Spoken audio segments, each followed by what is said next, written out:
Analysis complete. Analysis complete.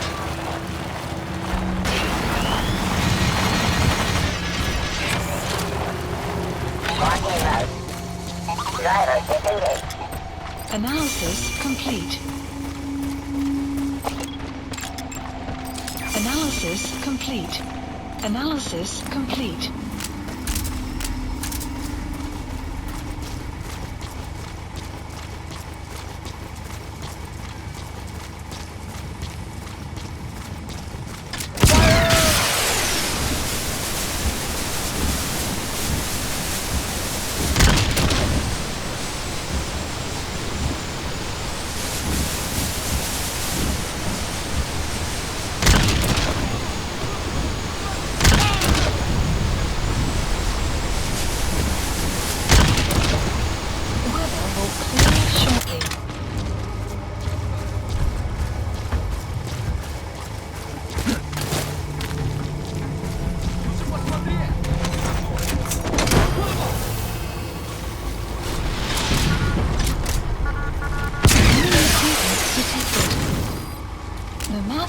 You gonna extract him? Я нашел цель вторжения! Будьте начеку!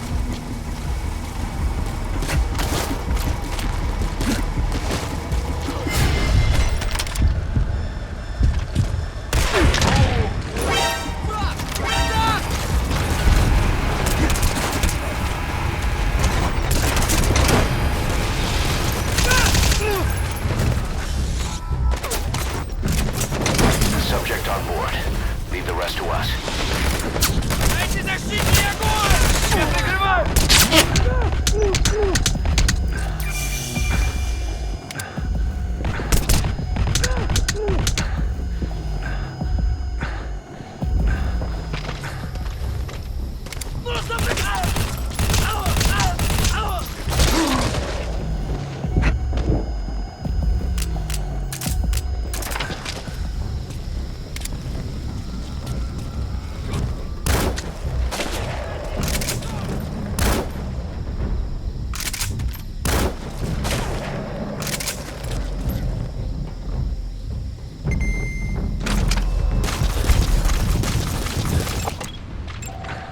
Analysis complete.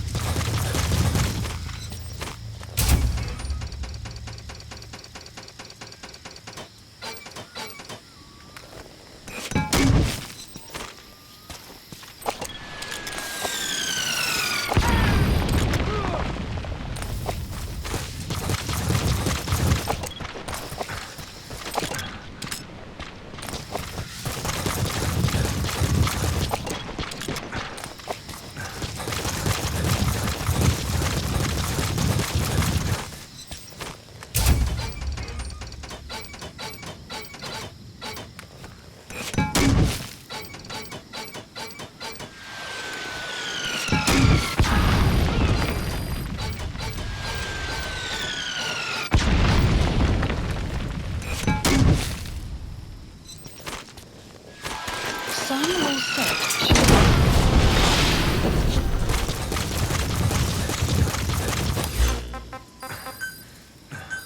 Please support helicopter Roger. requested.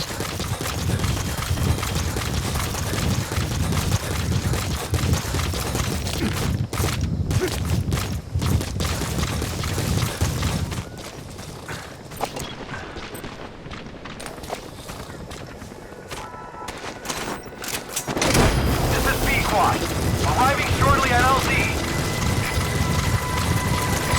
This is P-Quad. Have arrived at LZ.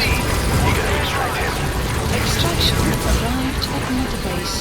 Please select a mission. You will arrive at your destination.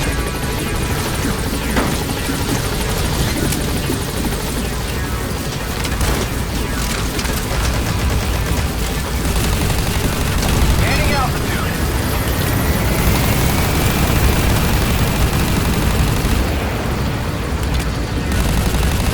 Departing area of operations.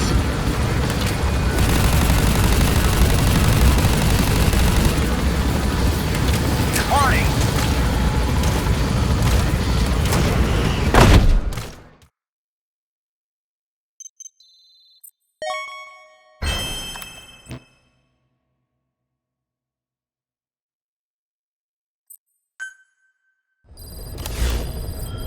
Side ops list updated. Please specify a project.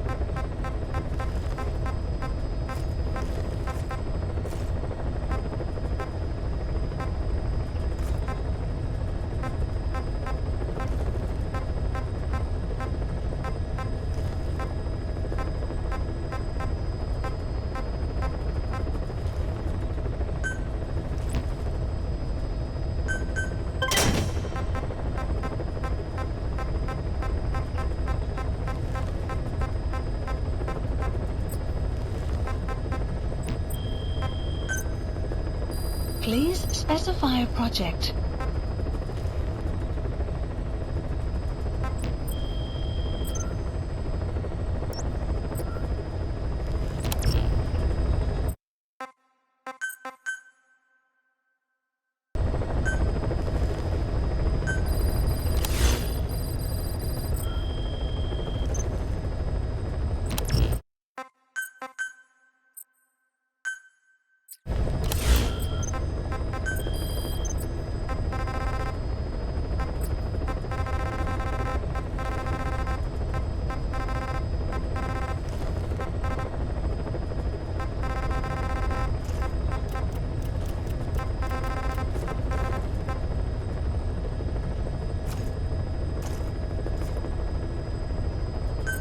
Please select a landing zone.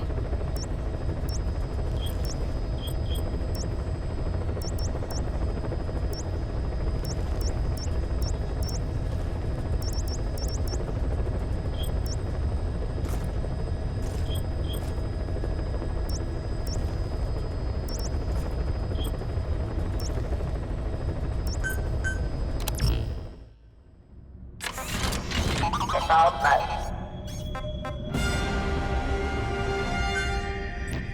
Deploying.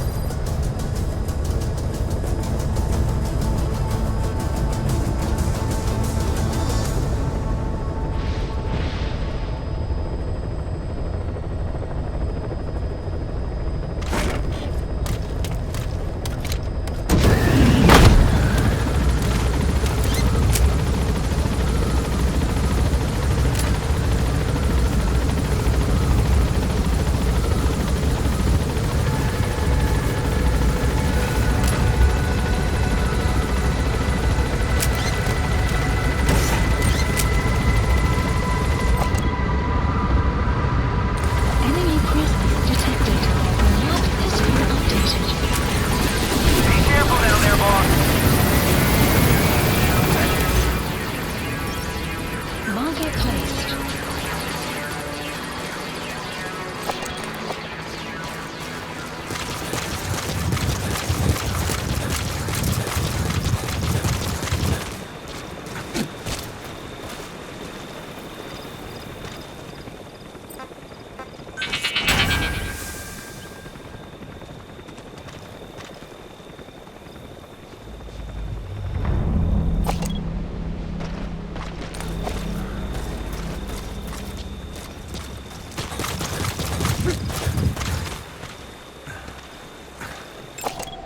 Analysis That's the complete. target. I remember him. He was off base during the attack 9 years ago. Bring him home, boss.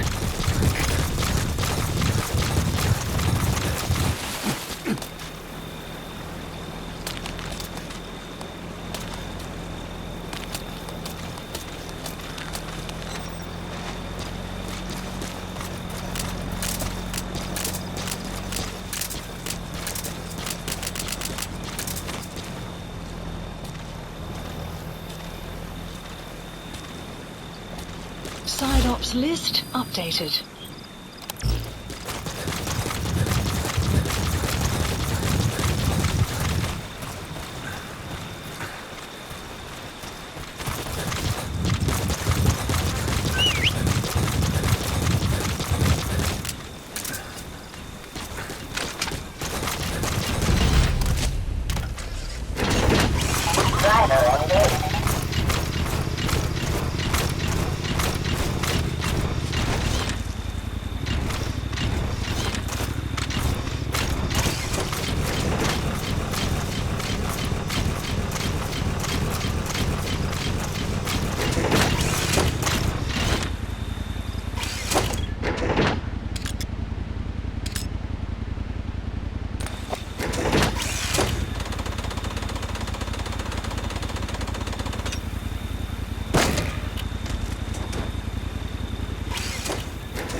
Marker placed.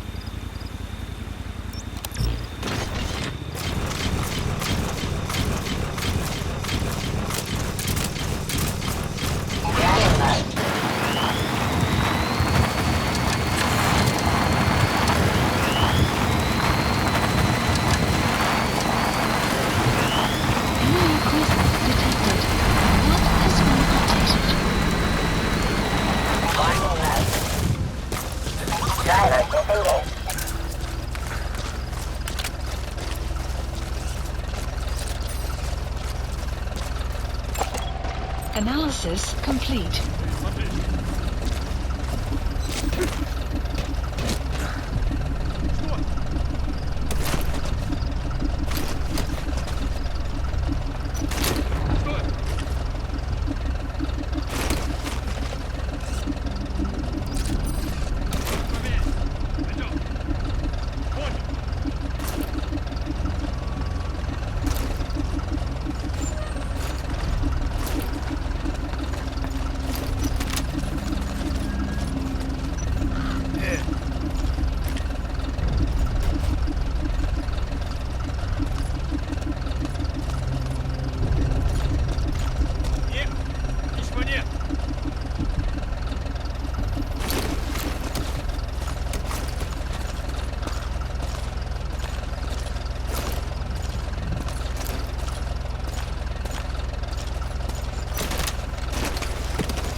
The rise of the vocal cord parasites goes back approximately 300 million years to the Permian period. Analysis At complete. that time, they were not even parasites, but predatory autotrophs.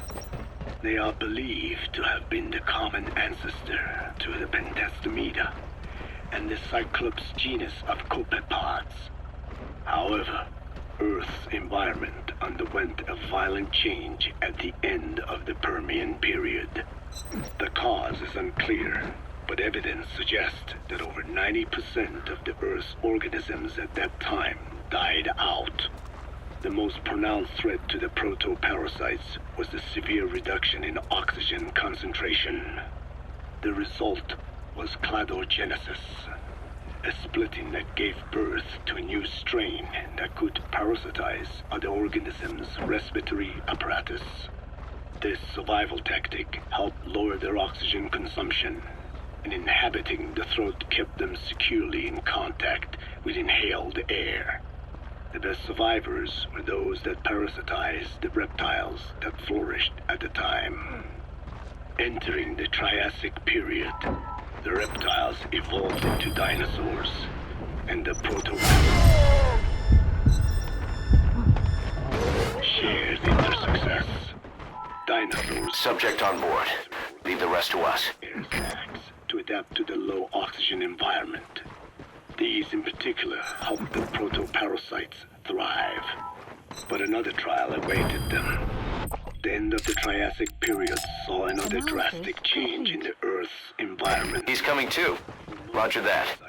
Male and female take the same host.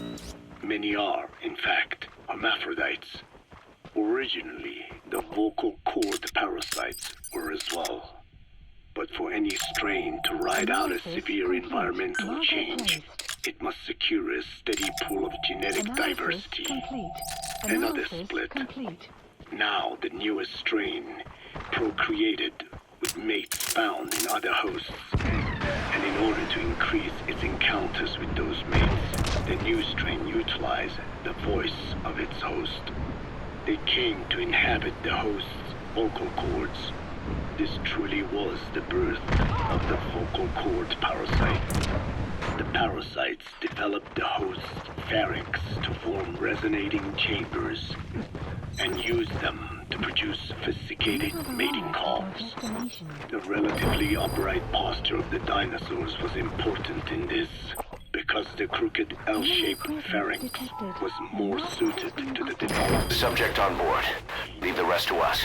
These developments ushered in a time of great prosperity for the parasites. But for the third time, the parasites had a major hurdle to overcome.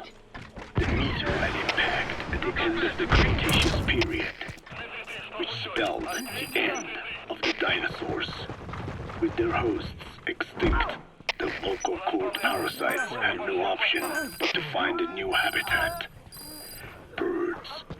As genetic successors to the dinosaurs, with functioning air sac apparatus already in place, birds were the perfect choice.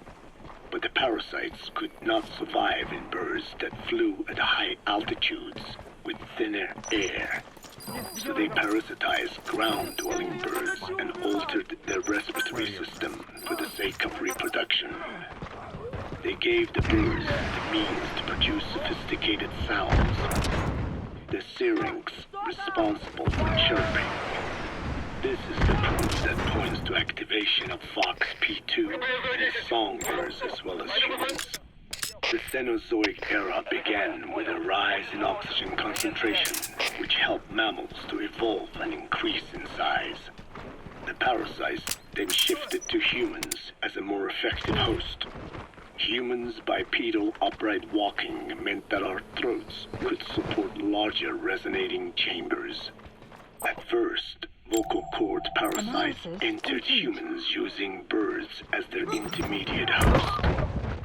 But eventually they changed to conducting their entire life cycle within human hosts.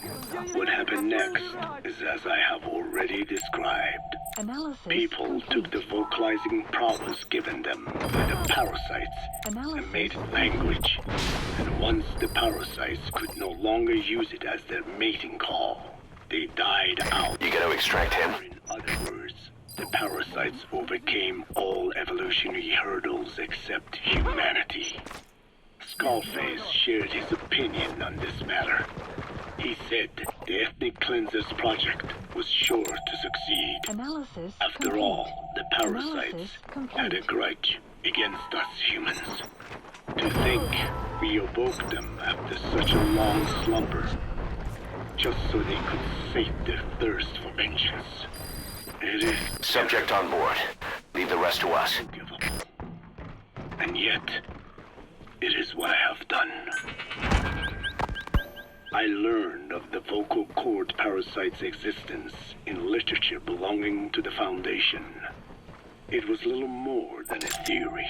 The question was, why does only Homo sapiens among all primates have highly developed language? Human versus everything else.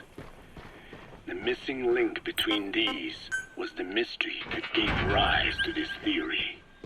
I was fascinated by the idea of their existence.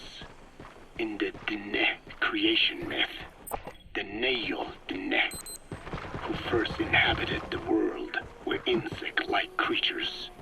I came to imagine that those insect-like creatures could be humans living in symbiosis with the vocal cord parasites. But I had not the faintest idea of how I could resurrect them. That is when Skullface came to me. What he offered me was not just assistance. He's coming too. Roger that. He told me the vocal cord parasites really existed. And not only did they exist, they had already been